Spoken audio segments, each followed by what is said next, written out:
우리가 신앙생활을 하면서 우리의 눈에 가장 크고 또렷하게 들어와야 되는 존재는 하나님인 줄 믿습니다. 하나님이 우리의 시선에, 우리의 눈에 가장 크고 또렷하게 들어올 때 우리는 어떤 상황 속에서도 믿음을 잃지 않게 될 줄 믿습니다. 어떤 상황 속에서도 믿음의 길을 걸어갈 수 있게 될 줄 믿습니다. 근데 여러분, 우리가 신앙생활을 하면서 범하는 우들 중에 하나는 하나님보다는 하나님이 주신 것들에 더 관심을 가지게 되는 것입니다. 하나님보다 하나님이 주신 것들에 관심을 가지다 보면 우리의 눈에 하나님의 존재가 그렇게 크게 다가오지 않습니다. 하나님의 존재가 그렇게 또렷하게 다가오지 않습니다. 대신에 하나님께서 우리에게 허락하신 주위의 환경들, 좋은 것들이 더 크고 또렷하게 들어오는 것입니다. 여러분, 남편이 아무리 좋은 것을 줬다 할지라도 그 남편이 준 선물이 더 크게 또렷하게 들어오면 정상입니까? 비정상입니까? 그래도 남편이 선물을 주기를 원하는 마음으로 비정상이죠. 남편이 아무리 좋은 것을 줘도 그 좋은 것을 준 남편이 더 귀하게, 남편이 더 또렷하게, 더 크게 다가와야 그 부부관계가 정상적으로 더 건강하게, 아름답게, 행복하게 발전할 수 있는 것이죠. 반대가 되면 그때부터 문제가 생길 수 있는 겁니다. 마찬가지로 하나님이 우리에게 아무리 좋은 것을 많이 주어도 우리의 눈에 하나님이 가장 크고 또렷하게 다가와야 될 줄 믿습니다.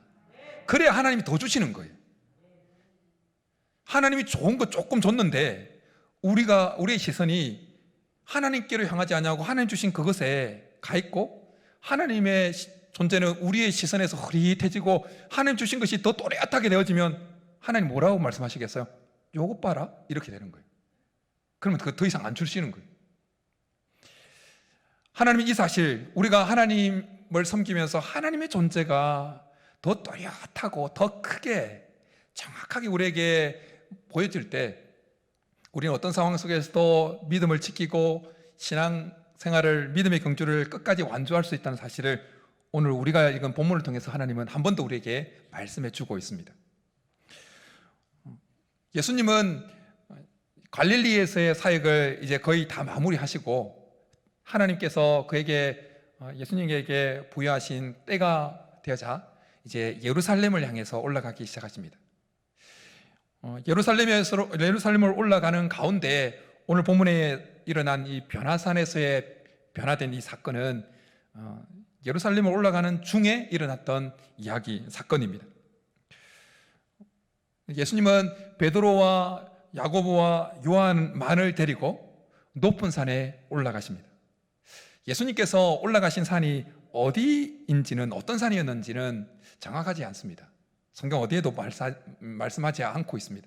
성경학자들은 헐몬산, 다볼산 여러 가지 이야기를 하는데 정확하지 않습니다.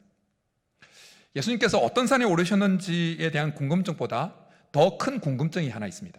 그것은 뭐냐면 예수님께서 왜 높은 산에 오르셨냐라는 것입니다. 예루살렘을 향해서 올라가시면서 그냥 올라가시면 되는데 왜 힘들게 에너지 낭비하는 것처럼 그렇게 높은 산에, 특별히 성경에 높은 산이라고 말씀하실 때는 그냥 적당히 높은 산이 아니라 특별히 높은 산이라는 사실을 강조하기 위해서 기록해 놓은 것입니다. 왜 예수님은 그냥 곧장 예루살렘을 올라가지 아니하시고 높은 산에 올라가셨을까요? 그것도 따로 3명만 데리고. 예수님께서 성경에 기록되어진 그 언행 하나하나는 아무런 의미 없이 행한 언행이 하나도 없습니다. 예수님의 행동 하나하나, 예수님의 말씀 한 말씀은 다 의미가 있고 의도가 있고 목적을 가지고 하셨던 말씀이고 행동이었습니다. 그렇기에 예수님께서 따로 높은 산에 제자들 3명만 데리고 높은 산에 올라가신 것은 특별한 이유와 목적이 있는 것이 분명합니다. 그렇다면 왜 올라가셨을까요? 왜? 이것에 대해서 윌리엄 바클레이라고 하는 유명한 신학자가 이 본문을 추석하면서 이 질문에 대해서 대답을 하고 있습니다.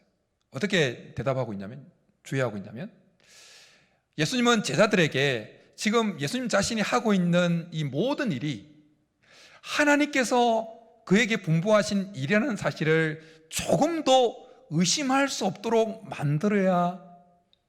만들기 위해서 이 산에 올랐다고 주의하고 있습니다. 그리고 무엇보다도 예수님 자신이 십자가에서 예루살렘에 지금 올라가서 십자가에 못 박혀 죽는 것이 정말 하나님의 뜻인지, 하나님이 그에게 요구하시는 일인지를 알고 싶어서, 그 대답을 듣고 싶어서 이 높은 산에 따로 올라가셨다, 그렇게 주의하고 있습니다. 사실 성경을 쭉 읽어보면 예수님은 십자가에 못 박히는 그 전날까지 겟세마네 동산에서 본인이 십자가에 매달려 죽는 것을 놓고 하나님과 씨름했던 모습을 우리는 보게 되어집니다.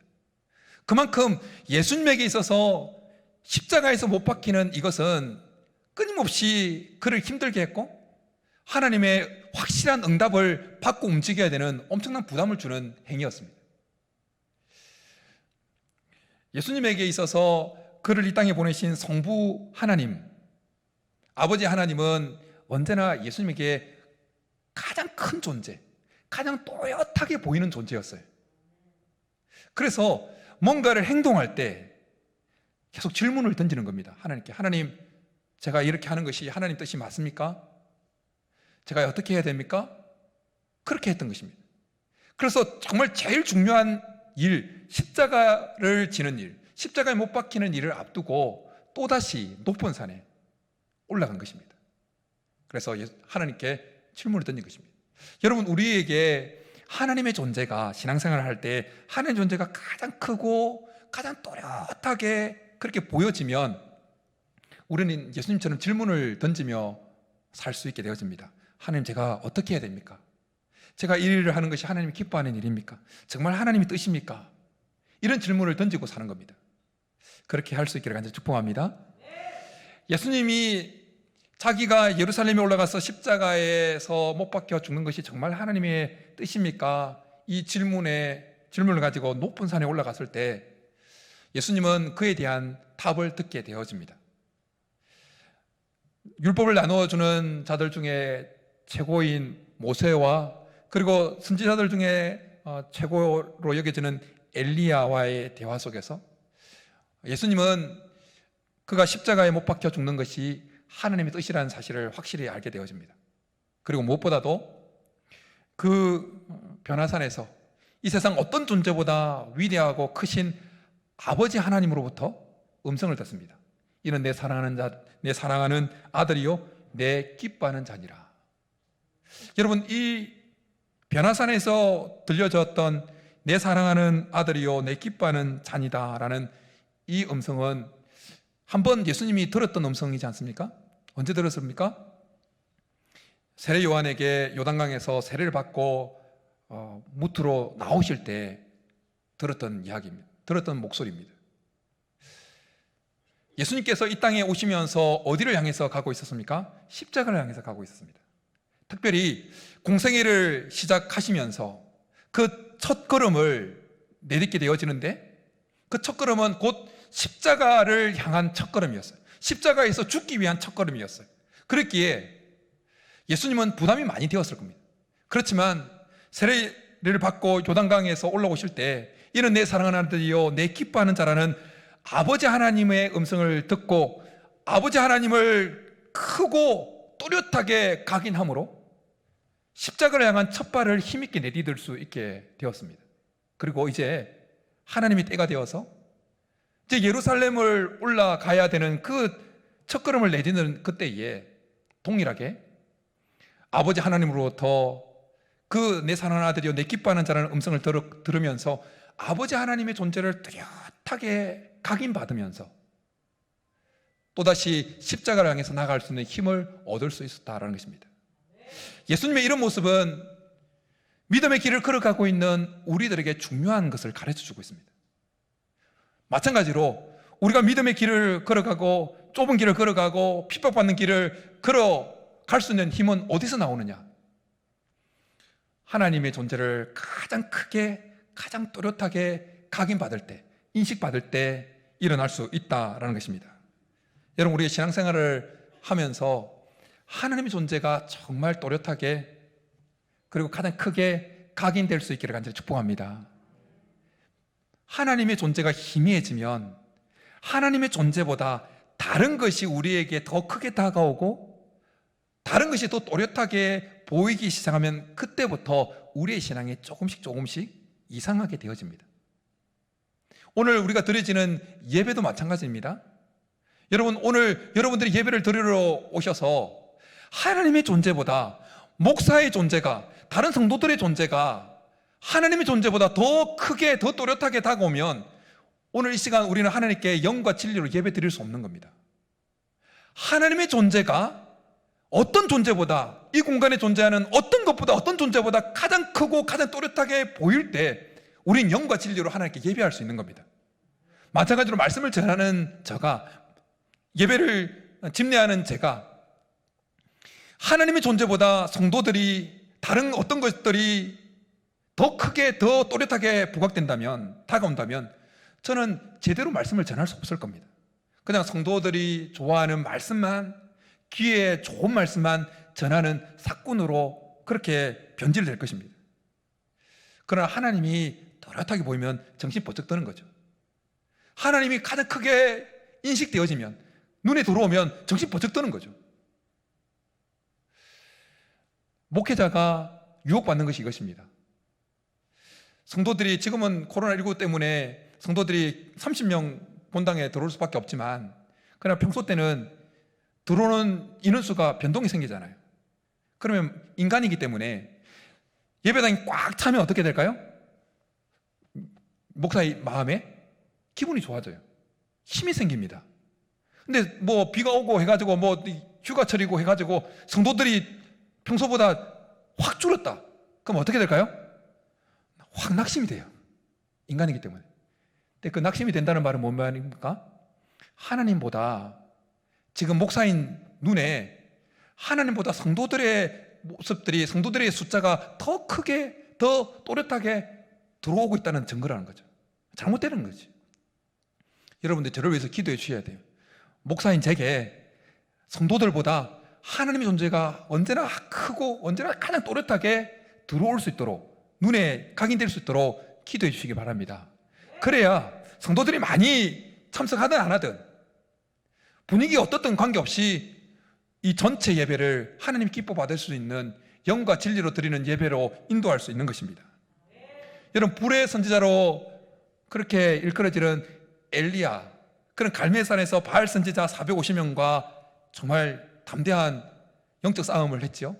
그래서 승리했습니다. 여호와 하나님이 참 하나님인 것이 드러나서 그 바알을 섬기던 바알 선지자 450명을 기손 신옥가루로 끌고 내려가서 다 죽여버립니다. 얼마나 용감무상한 행동이었는지 모릅니다. 그랬던 엘리야가 그 당시 왕이었던 아합의 아내 이세벨이 자기를 죽이려고 한다는 소문을 듣습니다. 순간 두려움에 사로잡힙니다. 그리고는 그러마 나 살려라, 호렙산을 향해서 도망가기 시작합니다. 막 밤낮으로 달려가기 시작합니다.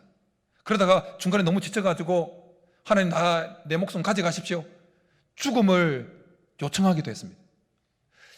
어떻게 이렇게 엘리야의 모습, 이 상반된 모습이 드러났을까요? 그렇게 담대했던, 용감무성했던 엘리야가 그렇게 갑자기 겁쟁이처럼 변모했냐라는 것입니다.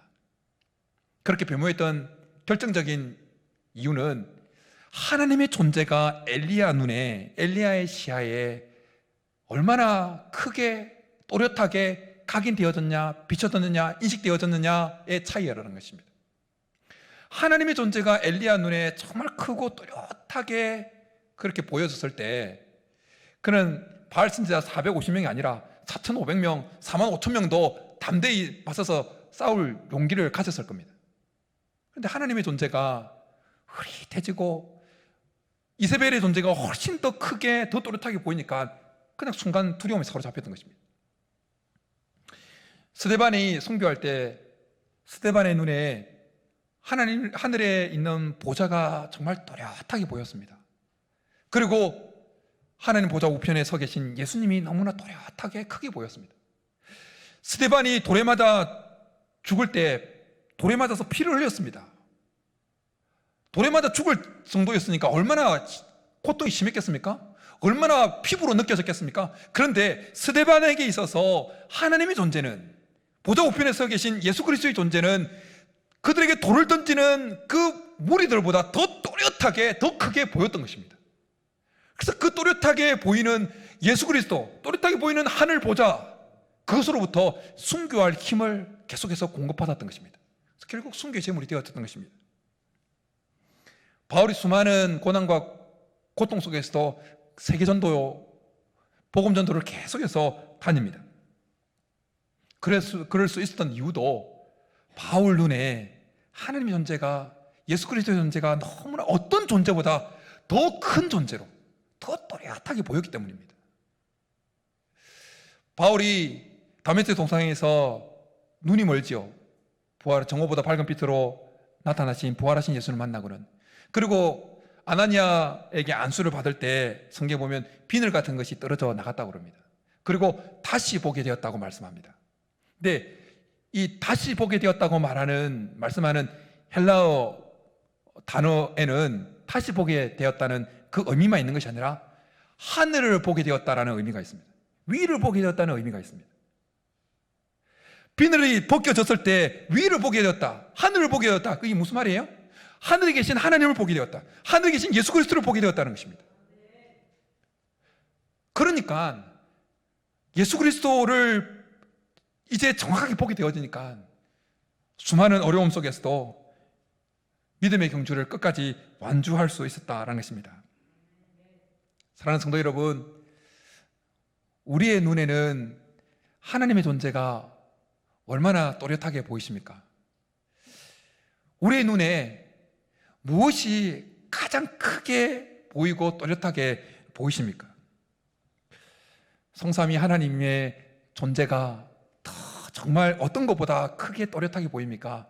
아니면 우리가 가지고 있는 물질이, 우리가 가지고 있는 힘이, 우리의 미래가, 아니면 우리가 지금 당면하고 있는 문제가 훨씬 더 크게, 더 또렷하게 보입니까? 바라기는 우리가 가지고 있는 문제보다 하나님이 더 크게 보이기를 간절히 축복합니다. 우리가 가지고 있는 물질보다 하나님의 존재가, 예수 그리스도가 가장 또렷하게, 가장 큰 존재로 우리에게 보여지고 다가올 수 있기를 간절히 축복합니다. 그럴 때 우리는 넘어지지 아니하고 어떤 순간에도 믿음의 경주를 끝까지 완주할 수 있을 것입니다. 언젠가 여러분들에게 플로렌스 최대 위기에 대한 이야기를 말씀드린 적이 있습니다. 영국 해협을 처음으로 건넜던 수영 선수입니다. 그녀가 최대 위기 1952년 7월 4일 미국 독립기념일을 기념해서 이 캘리포니아 해안에서부터 35km나 떨어진 카트리나라고 하는 섬에서부터 캘리포니아 해안까지 헤엄쳐 오는 것을, 이제 수영하는 것을 시도했습니다. 배 두 척이 그녀를 보호하면서 상으로부터 공격받지 않도록 보호했지만 그녀 혼자 16시간 동안 아무것도 먹지 않냐고, 아무것도 마시지 않고 그렇게 수영을 열심히 캘리포니아 해안을 향해서 그렇게 헤엄쳐 왔습니다. 근데 그날 안개가 좀 많이 꼈습니다. 그래서 반마일을 앞두고 800m를 앞두고 34.200m까지는 키로까지는 왔는데 800m를 앞두고 그냥 포기해버렸어요. 못하겠다고. 그래서 기자가 다가와서 물었습니다. 왜 포기했냐고. 그러니까 최도익이 이렇게 대답했다고 합니다. 목표 지점이 보이지 않아서. 여러분, 우리의 신앙의 최종 목적지가 어디입니까? 목표 지점이 어디입니까? 예수 그리스도가 서 계신 곳인 줄 믿습니다. 우리의 믿음의 끝 종착점이 어디입니까? 우리에게 면류관을 씌우기 위해서 기다리고 계신 예수 그리스도가 서 계신 그곳인 줄 믿습니다. 근데 그게 안 보이면, 우리가 신앙생활을 하면서 그 목표 지점이 또렷하게 안 보이면 중간에 포기해버리는 거예요. 힘들면 포기해버리는 거예요. 여러분, 여기까지 정말 잘 오셨어요. 믿음을 잘 지키면서 잘 오셨어요. 오시면서 힘든 점도 많았을 겁니다. 억울한 일도 많았고, 손해보는 일도 많았고, 힘든 일도 많았을 겁니다. 잘 오셨어요. 그런데 우리의 목표 지점은 여기까지가 아니라 마지막 주님이 계신 그곳, 잘했다고 칭찬해 주실 예수님이 서 계신 그곳이잖아요. 근데 그곳에 도착하기 위해서 우리에게 필요한 것이 뭐라고요? 그곳에 서 계신 예수님의 존재가, 삼위 하나님의 존재가 가장 크게 또렷하게 우리에게 계속 보여야 된다는 것입니다. 그래야 어려움을 보여도, 어려움을 만나도 중간에 포기하지 않는 것입니다. 최대위 2달 후에 또다시 도전합니다. 카트리나 섬에서 35km 떨어진 캘리포니아 해안까지 또 헤엄쳐옵니다. 근데 그날은 2달 전보다 훨씬 더 진하게 안개가 끼었습니다. 그런데 그날은 성공합니다. 2달 전에 인터뷰했던 기자가 와서 또 묻습니다. 지난번보다 훨씬 더 안개가 꼈는데 어떻게 이번에는 성공할 수 있었습니까? 그러니까 이렇게 대답했다고 합니다. 이번에는 목표 지점을 제 마음에 두었습니다. 그런 거예요. 여러분, 우리의 육신의 눈에는 그리스도가 안 보이고 영으로 계신 하나님의 존재가 안 보인다 할지라도 우리의 마음에 예수님의 존재가, 하나님의 존재가 가장 또렷하고 선명하게 보여질 때 우리는 끝까지 믿음의 경주를 완주할 줄 믿습니다. 이 시간 하나님께서 한 번 더 우리 마음속에 하나님 존재가 어떤 존재보다 가장 크고 또렷하게 새겨질 수 있도록, 보여질 수 있도록 해주시기를 간절히 축복합니다. 근데 여러분, 우리 참 연약합니다. 우리의 본성을 잘 보십시오. 우리의 어떤 몸의 자연적인 현상을 잘 보십시오. 눈에서 멀어지면 마음에서도 멀어집니다. 그런 표현이 있잖아요. 눈에서 멀어지면 마음에서 멀어진다. 그리고 연애할 때도, 연애할 때 뭐 군대 가면 이제 눈에서 멀어지니까 고무신 거꾸로 신고, 또 이렇게 뭐 직장 이렇게 하면 거꾸로 신고 막 그러잖아요. 우리의 육신은 눈에 안 보이면 마음에서 멀어지고 그 존재가 흐릿해져요. 근데 하나님이 영으로 계시기 때문에 우리 육신의 눈에는 안 보여요. 그러니까 가만히 있으면, 우리가 그냥 자연 상태로 그냥 가만히 있으면 어떻게 되냐? 하나님의 존재, 성삼위 하나님의 존재는 우리의 시선에서, 우리의 마음에서 흐릿해져요.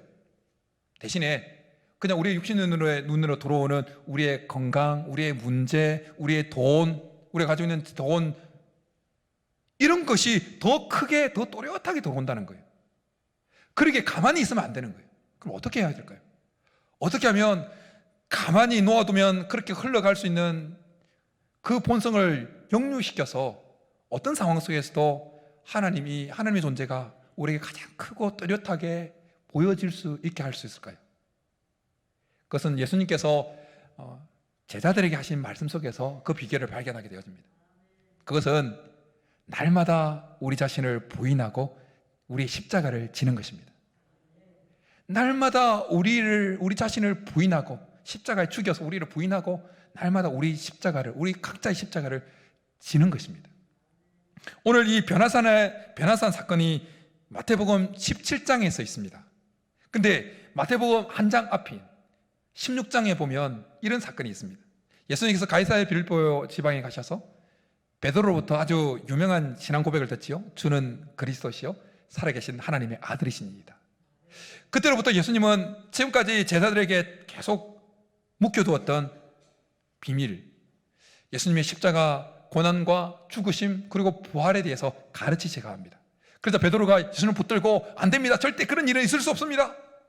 그래서 예수님께서 사탄아 나를 내 뒤로 물러가라, 너는 나를 넘어지게 하는 자로다. 그리고 내치면서 꾸지람하면서 이렇게 베드로를 비롯해서 그 주위에 있는 이들에게 이렇게 말씀하신 것입니다. 아무든지 나를 따라오려거든 자기를 부인하고 날마다 자기 십자가를 지고 나를 따를 것이니라. 사실 제자들의, 베드로를 비롯한 제자들 그리고 예수님을 따랐던 무리들의 시선에 있어서 예수님 존재보다 예수님으로 인해서 생겨나는 여러 가지 기적들과 표적들이 더 또렷하고 더 크게 다가왔습니다. 500여로 5,000명을 먹이는 놀라운 기적들, 병자들을 살리고 안전병이들을 일으키고 무리를 걷고, 그런 것들이 예수님 존재보다 훨씬 더 크게 예수님을 따르는 이들에게 다가왔어요. 그리고 특별히 제자들에게 있어서 크게 예수님 존재보다는 나중에 예루살렘 입성하면 예수님으로 인해서 그들이 얻게 될 그 한 자리 한 자리, 그것이 더 크게 다가왔습니다. 그래서 성경 보면 예루살렘 올라가다가 네가 크니 내가 크니 막 싸우잖아요. 누가 큰지 싸우잖아요. 예수님 존재보다 예수님으로 인해서 생겨나는 그 것들에 더 관심을 가지고 그것들이 더 제자들에게 크게 또렷하게 다가오고 있었던 것입니다. 예수님은 이 상태를 너무나 잘 알고 계셨기 때문에 말씀하셨던 것입니다. 아무든지 나를 따라오려거든 자기를 부르게하고 날마다 자기 십자가를 지고 나를 따를 것이니라. 그렇게 하고 이제 17장으로 넘어온 거예요. 가이사르 빌립보 지방에서 그렇게 말씀하시고 이제 예루살렘에 향해서 올라가시는데 변화산 사건이 있는 겁니다. 근데 오늘 변화산 사건에서 베드로의 모습을 잘 보십시오. 베드로는 그 영광스러운 모습을 나타나는 것을 보고 뭐라고 말합니까? 여기 있는 것이 좋사오니 주여 원하시면 초막셋을 짓고 하나는 주를 위해서, 하나는 모세를 위해서, 하나는 엘리야를 위해서 지으면 좋겠습니다. 지금 베드로는 자기가 보고 있는 그 영광을 계속 연장시키려고 하고 있습니다. 계속 그곳에서. 그런데 그가 보고 있는 영광은 그의 영광이 아니었어요. 예수 그리스도의 영광이요? 그가 취할 것이 아니었습니다. 베드로가 그 변화산에서 계속해서 보고 있는 그 영광스러움을 연장시키려고 했던 이유는 자기를 부인하지 않았기 때문이었어요. 자기 십자가를 지지 않으려고 했기 때문이에요. 예수님의 의도는 제자들이 다 내려가서 자기를 부인하면서 자기 십자가를 지고 계속해서 주께서 분부하신 사역을 감당하기를 원하셨던 것이었습니다.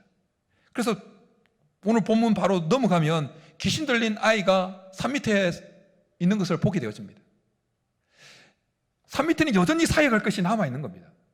그런데도 베드로는 자기를 부인하지 않으니까 그는 자기가 져야 될 그 십자가를 지고 싶은 생각이 전혀 없으니까 그는 계속해서 산 위에 머물러 있고자 했던 것입니다. 여러분, 자기를 부인하지 않으면 우리는 베드로처럼 계속 영광을 받는 자리에 있으려고 합니다. 영광을 누리는 자리에 있으려고만 합니다. 자기를 부인하지 않으면 섬기는 자리에 나가려고 하지 않습니다. 자기를 부인하지 않으면 계속해서 섬김을 받는 자리에만 있으려고 합니다. 자기를 부인하지 않으면 자기가 기준이 되어서 모든 것을 판단합니다. 오늘 본문의 베드로, 여기 있는 것이 좋사오니 그것은 자기 기준이었어요. 자기 뜻이었지 하나님 뜻이 아니었어요. 하나님의 기준이 아니었어요. 하나님 뜻은 빨리 내려가서 사역하는 것이었어요. 자기를 부인하지 않으면 자기가 기준이어서 다른 사람을 판단합니다. 말씀을 판단합니다. 심지어 하나님의 역사를 판단합니다. 자기를 부인하지 않으면. 그러나 자기를 십자가에 죽이면서 자기를 부인하면 섬김의 자리로 나가게 되어 있습니다. 고난받는 자리로 나가게 되어 있습니다. 자기가 죽었는데 다른 사람의 험담 소리에 별로 마음 상해하지 않습니다. 내가 그리스도와 함께 십자가에 못 박혀나니 그런 적 이제는 내가 산 것이 아니요 내 안에 그리스도께서 사신 것이라 되어지는 것입니다. 날마다 십자가에 죽으니까. 십자가를 통과하는 자에게 영광이 있는 것입니다.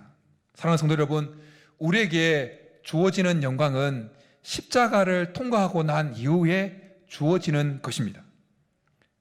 자기를 부인하고 자기 십자가를 지고 갈 때 하나님은 우리의 머리에 생명의 면류관, 의의 면류관을 씌워 줄 것입니다. 십자가를 통과하지 않고 취하려고 하는 그 영광은 다 가짜입니다. 하나님이 주시는 영광이 아닙니다. 그건 사탄이 주는 거예요. 예수님에게 다가와서 사탄이 했던 것이 무엇입니까? 십자가 지지 말고 영광 취해라는 거였어요. 십자가 취하지 말고 떡덩이 만들어서 성전에서 뛰어내려서 내게 절해서 영광 취하라는 것이었습니다. 사탄 마귀는 오늘도 우리에게 십자가 지지 말고 고난 당하지 말고 영광의 자리에 있으라고 그럽니다. 속는 겁니다. 속으면 안 됩니다. 속지 않기 위해서 우리는 십자가에 날마다 우리 자신을 죽여서 자기를 부인해야 하는 것입니다. 오늘 예수님께서 변화산에서 엘리야와 모세와 이야기를 나눕니다. 오늘 본문에는 예수님께서 엘리야와 모세와 어떤 이야기를 나누었는지 드러나 있지 않습니다. 근데 오늘 변화산 사건은 마태복음, 마가복음, 누가복음 공관복음에 다 기록되어 있습니다. 특별히 누가복음에는 예수님과 모세와 엘리야가 어떤 주제로 대화를 나누는지 나와 있습니다. 그것은 예수님께서 예루살렘에 올라가셔서 별세하실 것에 대해서 말씀하셨다고 분명하게 기록하고 있습니다. 별세하다. 별세하다라고 하는 이 헬라어는 엑스토스입니다. 엑스토스, 출애굽기 말씀할 때 엑스토스예요. 그러니까 별세한다는 말은 출국한다는 것이에요. 출국. 예수님은 영광을 받게 되어질 것인데 지금 예루살렘을 향해서 십자가에 죽으시기 위해서 올라가지만 사실은 단순히 죽기 위해서 올라가는 것이 아니라 출국하기 위해서 출국장으로 나가고 계신 것이었어요. 출국장. 어떤 나라를 출국해서 어떤 나라로 가려고 출국하는 출국장입니까? 이 땅에 속한 나라를 출국해서 하늘에 속한 천국으로 나가기 위한 출국장이 바로 예루살렘에 있는 십자가였다는 것입니다. 예수님은 지금 모세와 엘리야와 대화를 나누시면서 모든 그리스도를 따라오는 그리스도인들이 받을 그 영광은 출국을 통해서만 얻을 수 있다는 사실을 우리에게 보여주고 있는 것입니다. 그 출국 장소는 어디라고요? 십자가예요. 우리 그리스도인들에게 출국 장소는 인천공항이 아니라 십자가예요. 십자가. 십자가를 통과할 때 우리에게 영광이 주어지는 것입니다. 앞서 언급했던 사도 바울이 수많은 고난 속에서도 끝까지 믿음의 완주를 할 수 있다고 완주를 했다고 우리가 이야기를 했습니다. 근데 바울이 서신서를 읽어보면 이런 유명한 고백을 했다는 걸 우리가 알고 있습니다. 나는 날마다 뭐 한다고요? 죽노라. 바울은 날마다 자기를 부인했습니다. 바울은 날마다 자기를 십자가에 죽이면서 자기 자신을 부인했습니다. 내가 아니요 그리스도요. 내 의가 아니요 그리스도의 의요. 내 열심이 아니요 하나님의 능력이요 하나님의 은혜요. 끊임없이 자기를 십자가에 못 박아 죽이면서 자기를 부인했습니다. 그랬기에 그 눈에서 떨어져 나갔던 비늘은 다시 그 눈에 붙여지지 않았어요. 늘 비늘이 떨어진 상태로 예수 그리스도가 가장 존귀하고 가장 크고 가장 또렷하게 사도 바울에게 보여줬던 것입니다. 그러니까 돌에 맞아서 죽은 사람인 것처럼 여겨져서 성 밖에 던져져도 동족으로부터 살해 위협을 당해도 계속해서 포기하지 않고 뚜벅 일어나서 또 툭툭 털고 일어나서 믿음의 길을 걸어갈 수 있었다는 것입니다. 여러분, 우리도 한때 우리의 눈에 하나님의 존재가 가장 크고 또렷했기 때문에 믿음에 헌신하고 믿음의 길에 들어섰을 겁니다. 그런데 어느 순간 우리의 눈에 사도 바울의 눈에 덮여 있었던 그 비늘 같은 것이 어느 순간 우리의 눈에 탁 붙어버리는 거예요. 어느 순간. 그래서 하나님의 존재가 그렇게 크게 또렷하게 보이지 않게 되어진 것입니다. 대신에 주위에 있는 것들이 더 크게 더 또렷하게 보여졌던 것입니다. 보여지게 되어진 것입니다. 여러분, 지난 한 주간 어떠셨습니까? 우리의 삶이 지난 한 주간 어떠셨습니까? 지난 한 주간 우리의 삶에 하나님은 얼마나 크고 또렷하게 보여졌습니까? 잘 크게 또렷하게 안 보여졌을 거예요. 분명합니다. 왜요?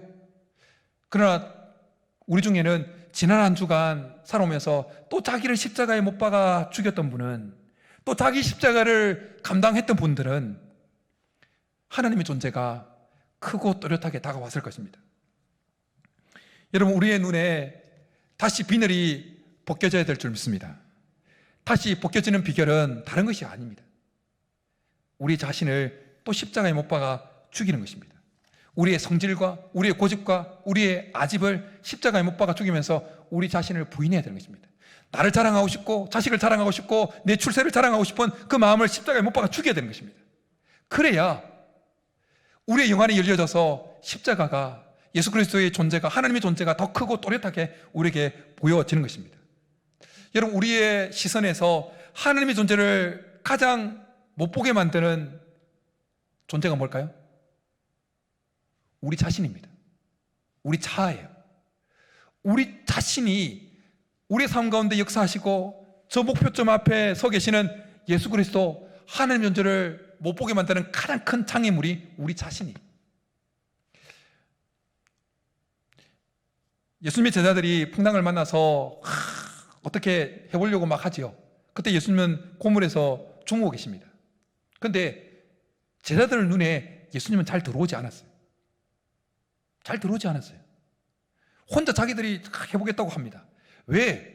예수님 깨워서 예수님 좀 도와주십시오 하면 금방 끝날 텐데 예수님 안 깨웁니다. 왜 그랬을까요? 제자들 마음속에 그들의 자아가 시퍼렇게 살아있었기 때문이에요. 수많은 경험을 했지만 제자들 마음속에 그들이 바다에서는 전문가라는 그 자아가 시퍼렇게 살아있으니까 예수님은 변두리예요. 그러다가 어떻게 할 수 없으니까 그제서야 예수님이 눈에 들어오고 예수님을 깨워서 풍랑에서 구출을 받게 되어지는 것입니다.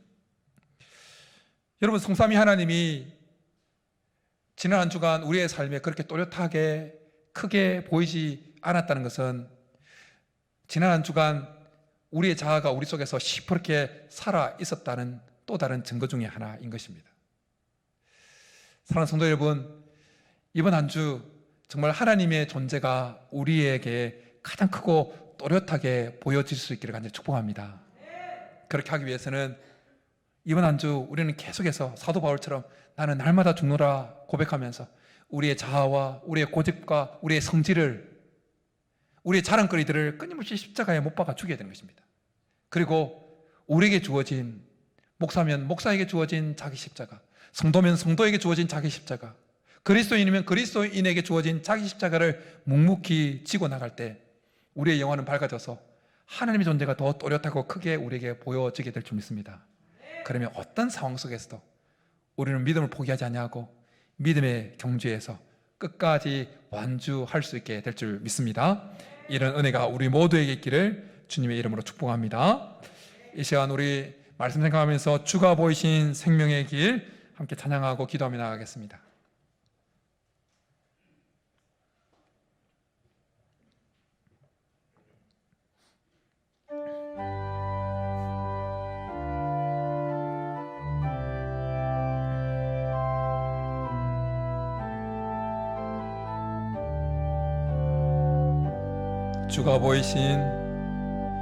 주가 보이신 생명의 길, 나 주님과 함께 상한 마음을 들이며 주님 앞에 나아가리. 나의 의로움이 되신 주 그 기름 예수, 나의 길이 되신 이름 예수,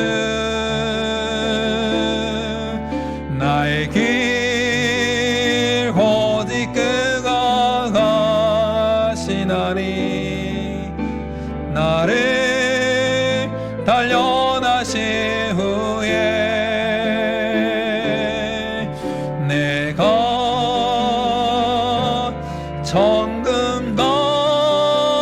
정금같이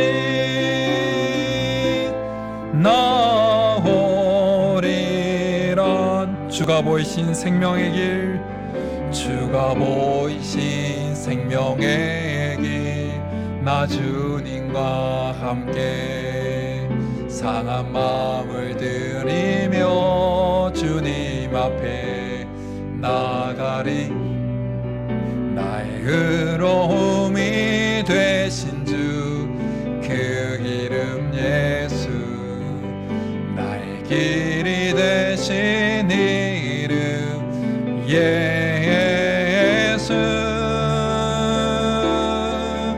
나의 길 오직 그가 하시나니. 나를 단련하신 후에 내가 정금같이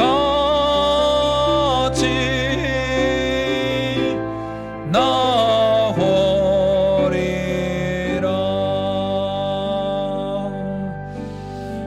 이 시간 우리가 같이 한번 기도하며 나가겠습니다. 하나님 앞에 우리의 연약함을 고백하면서 하나님 그대로 있으면 하나님의 존재는 우리의 삶 속에서, 우리의 시선에서, 우리의 마음에서 흐릿해지고 너무나 작게 보이고 우리 육신의 눈에 보이는 것들이 더 크고 더 또렷하게 보여질 수밖에 없는 연약한 자임을 고백하면서 하나님, 우리가 이번 한 주 순간순간마다 날마다 우리 자신을 십자가에 못 박아 죽이면서 우리 자신을 부인할 수 있도록, 우리 자아를 부인할 수 있도록, 그리고 우리에게 주어진 우리 각자의 십자가를 묵묵히 지고 나아감으로 우리 영안이 밝아져서 이번 한 주 하나님 존재가 우리에게 가장 큰 존재로, 가장 또렷하게 보여지는 존재로 될 수 있도록, 그래서 믿음의 길에서 한 명도 낙오하는 자 없도록 도와달라고 우리 말씀 생각하면서 주여 한번 부르고 기도 나가겠습니다. 주여! 하나님 아버지, 우리의 연약함을 주님 앞에 고백합니다. 하나님 가만히 있으면 우리는 하나님 끊임없이 하나님의 존재는 흐릿하게 될 수밖에, 우리에게 하나님의 존재는 흐릿하게 보여질 수밖에 없고 세상의 것들이 더 크게 더 또렷하게 다가올 수밖에 없는 연약한 자임을 고백합니다.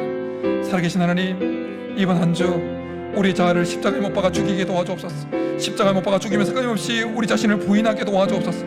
하나님, 우리의 고집과 아집과 우리 자랑하고 싶은 마음, 우리의 성질을 끊임없이 하나님 십자가에 못 박아 죽이면서 하나님의 존재가 우리에게 더 크게 다가오게 도와주옵소서. 하나님뿐만 아니라 우리에게 주어진 우리 각자의 십자가를 묵묵히 지고 나감으로 우리 영안이 밝아져서 하나님의 존재가 이번 한 주 우리에게 가장 큰 존재로, 가장 또렷하게 보여지는 존재가 되어서 하나님의 믿음을 포기하지 않냐고, 이 믿음의 좁은 길을 계속해서 걸어가서 끝까지 이 믿음의 경주를 완주할 수 있는 믿음의 성도들 될 수 있도록 주님 은혜를 베풀어 주옵소서. 하나님 아버지, 지난 한 주 우리가 어떻게 살아왔든지 간에 이번 한 주 또 말씀을 듣고 결단합니다. 이번 한 주 살아가는 동안에 순간순간 우리 자신을 십자가에 못 박아 죽일 수 있도록 은혜를 베풀어 주옵소서. 우리의 고집과 아집과 우리의 성질과 우리의 자랑하고 싶은 마음들, 욕심들을 끊임없이 십자가에 못 박아 죽임으로 우리의 자아를 끊임없이 부인할 뿐만 아니라 우리에게 주어진 우리 각자의 십자가를 묵묵히 지고 감으로 우리의 영안이 밝아지게 도와 주옵소서. 그래서 우리 이번 한 주, 아니 우리가 십자가 앞에 서는 그 순간까지, 주님 앞에 서는 그 순간까지 우리에게, 우리의 시선에, 우리의 마음에 하나님의 성삼위, 하나님의 존재가 가장 또렷하고 가장 크게 보여질 수 있게 은혜를 베풀어 주옵소서. 그래서 끝까지 믿음의 경주를 다 완주할 수 있게 역사하여 주옵소서. 그렇게 주시기를 간절히 바라고 나오며 예수님의 이름으로 축복하며 기도드립니다. 아멘.